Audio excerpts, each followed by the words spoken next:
Okay, there are so many things to talk about, but I just have to start with the Virginia election that happened this week. This was an election that was about redistricting. And it all started, I just should just note, when Trump decided that he deserved, in his words, not mine, 5 additional seats in Texas. And he pressured the governor of Texas last summer to completely redraw the maps in Texas. So what this set off was basically a redistricting arms race across the country. But what they didn't anticipate, Trump and the Republicans and his lackeys, that is that there would be a lot of anger. A lot of Democrats are pissed off. A lot of governors and different leaders in different states have become super creative about what to do. So first in California, Governor Gavin Newsom pushed forward a redistricting ballot initiative that passed. He actually sent it to the voters, which is very different from what Trump did in strong arming Abbott and other governors in other states, as he's been trying to do across the country. And in Virginia this week, it was the vote that was put to voters. Now, they didn't know this was going to pass. They did a lot of work pushing for it to pass. Abigail Spanberger, the new-ish governor, Barack Obama did a campaign ad pushing it for it to pass. Not because they're for gerrymandering, but because they don't want to play with one arm behind their back. And if Trump and the Republicans are going to try to work the system, change the system, make it almost impossible for Democrats to win, they were going to not take that lying down. And I think that frankly surprised Trump and a number of the Republicans who were the architects behind that, because now that this Virginia initiative passed, it means that in that state, actually, they're going to gain 3 to 4 seats because of the maps being redrawn in the state. It means there'll be 10 seats, about 8 that are likely, very, very likely Democratic, 2 that are more swingy but lean Democratic, 1 Republican seat in the state. And that means that Democrats are now back on an even playing field with Republicans. Now, there's some funny business in Florida that could happen, but that is a huge, huge freaking deal. Now, I should note a Virginia judge has issued an order blocking the state's election board from implementing basically the will of Virginia voters. Now, the Attorney General of the state, Jay Jones, says he's going to appeal that order. So there's a non-zero chance. This is going through courts, which was fully expected. There's a non-zero chance that this could not move forward. Although I should note that this particular judge has been overturned in the past. Now, despite all of that, and we'll watch all of that, this is still, this shows how a big deal this is to Republicans, that they would take this action so quickly. The other reasons it's a big deal are because, Abigail Spanberger, she was absolutely attacked and pilloried for the last several weeks, like she hadn't done enough by some Democrats. Republicans were attacking her for not actually being a person who is bipartisan. That is such complete bullshit. Well, this passed. She used her political will to get it passed. And now she can move on and keep moving on to the rest of her agenda. But this was hugely, hugely important. The other thing that stuck out to me about this, and I think this is an important one, is how nasty the campaign was. I mean, there were a lot of outside groups funded by none other than people like Peter Thiel. He may not have funded this particular initiative, but he has helped fund one of the groups that helped fund this initiative, where they basically sent out mailers with disinformation on them. Mailers suggesting that Barack Obama was against this. He was not. He didn't add for it. That Abigail Spanberger was against this. No, she signed this to get it on the ballot. They also sent out incredibly offensive mailers targeted at Black communities, suggesting that if you voted for this, if you were a yes on redistricting, you were voting to bring back Jim Crow. So there was insanely nasty tactics worked that they used here, I should say, and they did not work. They did not work. They turned people off. But the no matter what we learned from this is that voters' passion and voters in Virginia basically wanting it to be even and not allowing Trump to seize power and take power no matter what. They were like, no, we're not going to let that happen. And that's pretty significant. Although the nastiness of the mailers is just a sign that everybody should pay attention for what's to come. The last thing I'm going to leave you with, in case this comes up among your friends and neighbors and whatever it may be, is a couple of the points you're going to hear opponents of this make. One of them is, this was a narrow margin. Yes, it was a more narrow margin than what Abigail Spanberger won by. But guess what? They actually put it to the voters. That's the difference. And this actually runs out in 2030. So they're not talking about gerrymandering forever. They're just talking about being on an even playing field for now while Trump's up to his crazy tactics. The second thing that you're going to hear people say is that Democrats are now supporters of gerrymandering. No. Democrats are just not going to lay down and let Trump take power and seize power and hold it on his own by not playing by the rules because he can't win on its own. That's what this is all about. Now you're equipped in case people bring it up, wherever you may be. Okay, speaking of another dose of good news, there's some pieces of good news. I want to talk about them. The other thing, and you may have seen this, and I have watched this so many times, but this past week, my former boss, Barack Obama, I worked for the man for 10 years, and Mayor Mamdani went to a school where did they go? They were in New York City. They went to this school, and I just have to play this video for you because it is so freaking joyful. And it's also just a reminder of the normalcy of what politicians and people who are trying to make your life better should be behaving, how they should be behaving. So let me play it. The mayor says he's the best singer. I did not say that. There's a little pressure here. There's a little pressure. Well, I'm going to ask my friend, the president, to also join me in this. The wheels on the bus go round and round. The wheels on the bus go round and round. All through the town. Remember the book said we're strong together?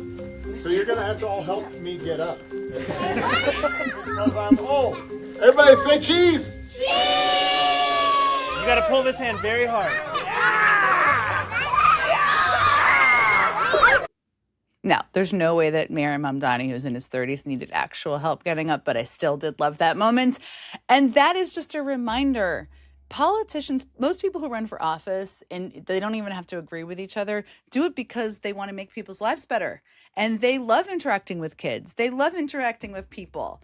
That's normal. That's what we should see. Now, what it also made me think of, because there's always a moment of humor, is how the current president interacts with kids. And I just gotta play you a little bit of that just as a reminder.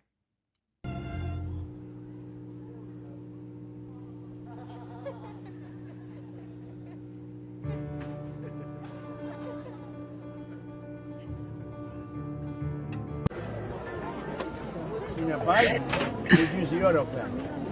He'd have an auto pen problem. You know, Joe Biden, he didn't sign. He was incapable of signing a thing.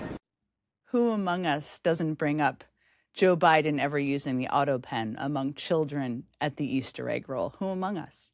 I mean, the man could not be more awkward, except sometimes he can, and he surprises you, I guess. Okay, speaking of things that are definitely not normal in any way, shape, or form. There was this kind of banana story, not shocking in some ways, that broke. The Atlantic broke it on Friday. And Sarah Fitzpatrick, this amazing, bold reporter, broke this story. And the article basically talks about how FBI Director Kash Patel, yes, that guy, has been excessively drinking on the job. He's had unexplained absences that have been deeply concerning to colleagues. Of course they should be.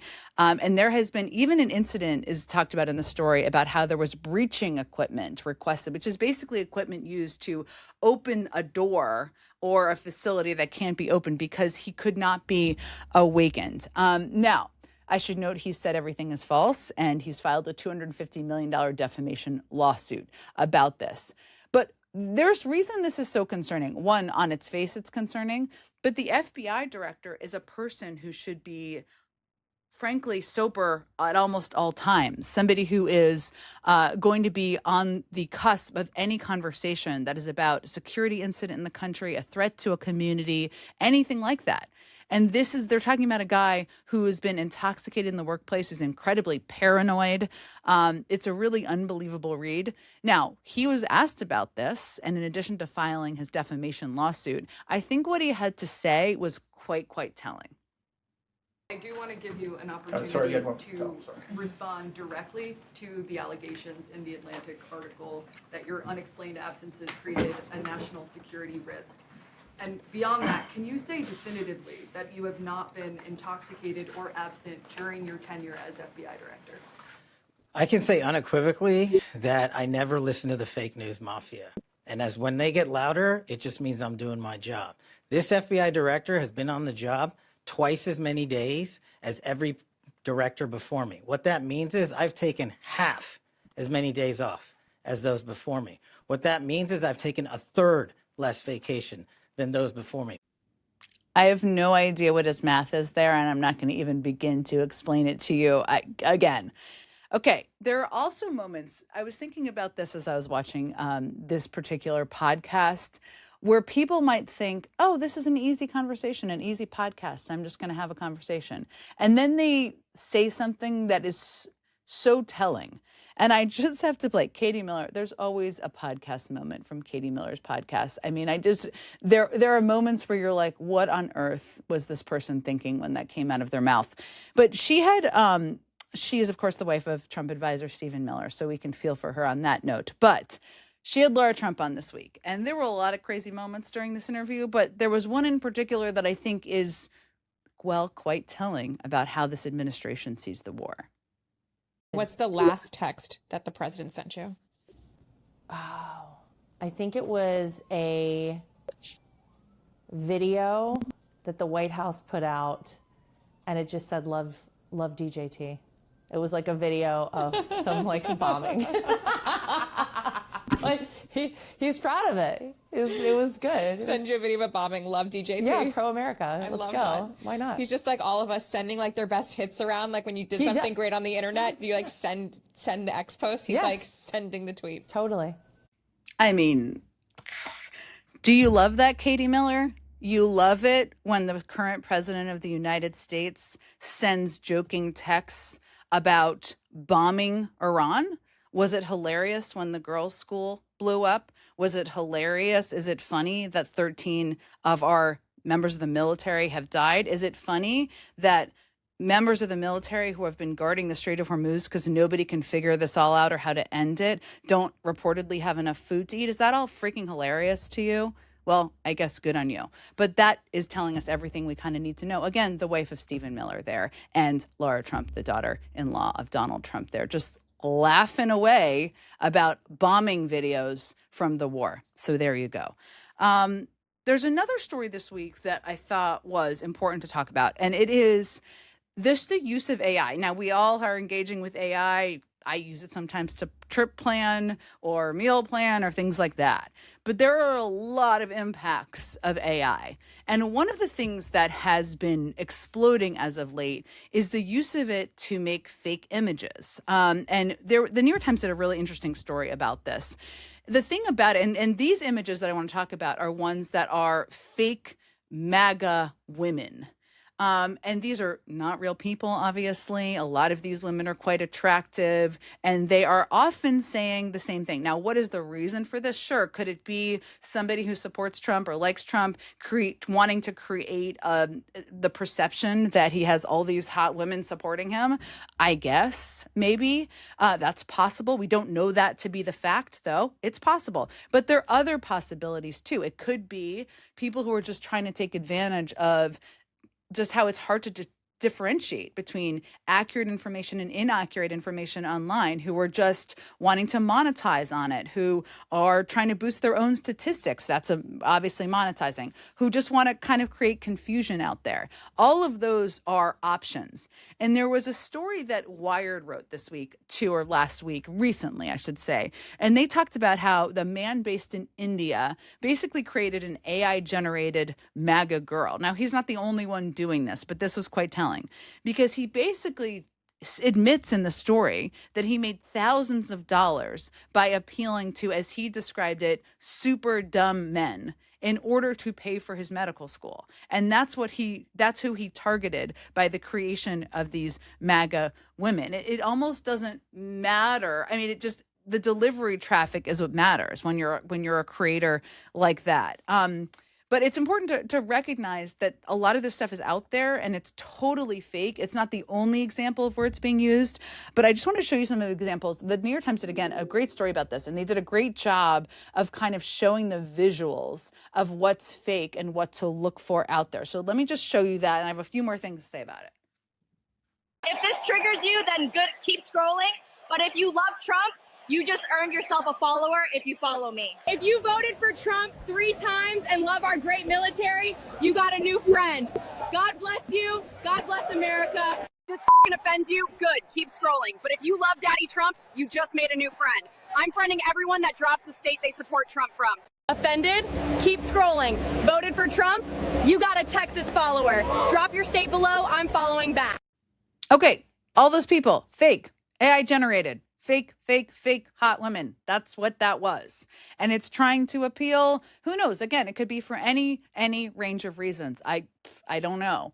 But what is interesting about it is that you can tell if you look closely, because you can see what's called hallucinations. And this is, in this case, it's kind of AI trying to reproduce things that they don't effectively do. So let me just show you some examples. So there's a MAGA hat where MAGA is actually spelled wrong. You can see that it's MAGR. That is a tell that that is a fake video. Okay. Then you can tell on the other hat, Make America Great Again, not again. It's a misspelled caption. That is telling you these are fake, but it is very hard to differentiate between these. And why it's important to know about them is because it's going to be out there in our political, it is in our political ecosystem. And even if the purpose is for somebody to monetize or make money or pay for medical school, it's going to mess with people's perception of whose people's supporters are out there. And it's going to be only a growing problem.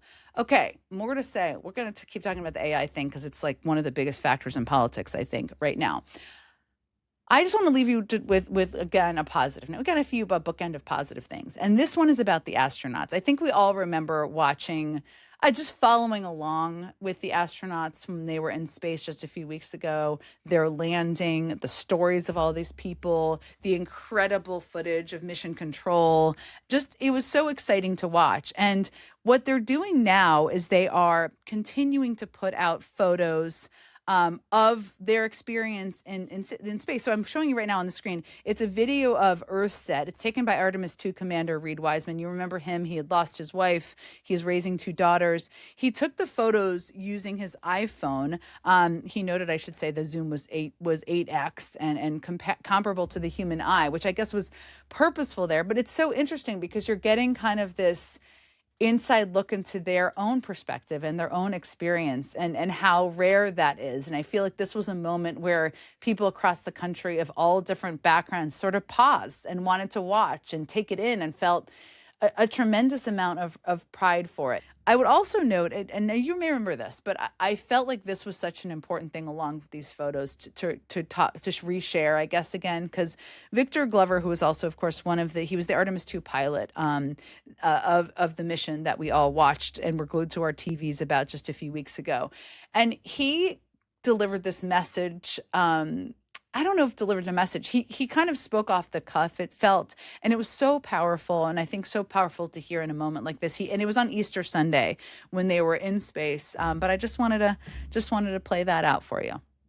For me, one of the really important personal perspectives that I have up here is I can really see Earth as one thing. And, you know, when I read the Bible and I look at all of the amazing things that were done for us who were created, it's, you have this amazing place, this spaceship. You guys are talking to us because we're in a spaceship really far from Earth, but you're on a spaceship called Earth that was created to give us a place to live in the universe, in the cosmos. I think maybe the distance we are from you makes you think what we're doing is special, but we're the same distance from you, and I'm trying to tell you, just trust me, you are special.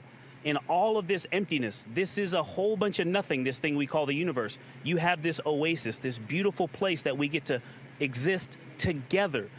I think as we go into Easter Sunday, thinking about, you know, all the cultures all around the world, whether you celebrate it or not, whether you believe in God or not, this is an opportunity for us to remember where we are, who we are, and that we are the same thing and that we got to get through this together.